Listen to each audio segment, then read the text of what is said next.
Unit 6. Risk. Track 11. How can companies begin to manage risk?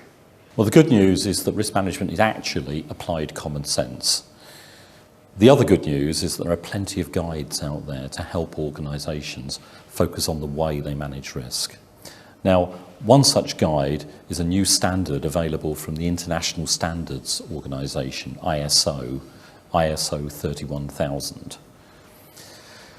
In addition, my own organisation, the Institute of Risk Management, have published a very simple free guide on how organisations can manage risk. Now, this is freely downloadable from IRM's website in 16 different languages, and it sets out the basics of how to manage risk. There are 5 key steps to the management of risk.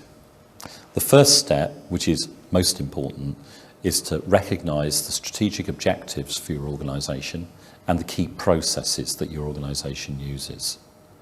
Following on from step 1, step 2 then goes on to identify what the risks affecting the organisation might be. Now, the best way to identify risks is to look at them from 2 directions, both top down from a management point of view, but also bottom up from the shop floor. Only that way will one identify the full spectrum of risks affecting an organisation. Only at that stage does one then go on to assess and prioritise risks. Point 3. After identifying risk, the next stage is to assess and prioritise those risks.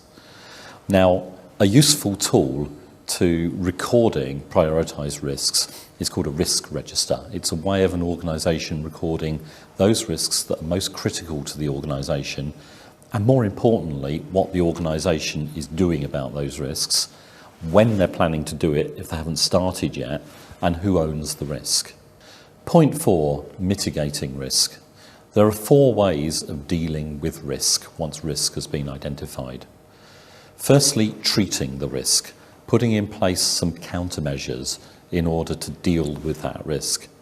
2 examples could be the installation of a fire protection system in order to prevent a fire, or improve driver training in order to stop accidents on the road. Secondly, terminating a risk. Terminating a risk by stopping the process that leads to the risk. Thirdly, tolerating risk, living with the action that gives rise to the risk. And finally, transferring the risk by means of insurance or other contractual arrangements. Finally, point 5.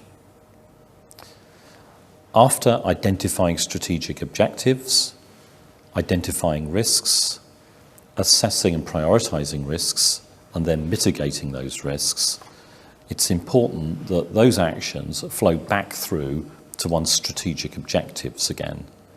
In life, it's not always possible to deal with every risk, and therefore a systematic analysis of your approach to dealing with risk will re-inform your strategic objectives. It will affect the way that the company thinks about itself.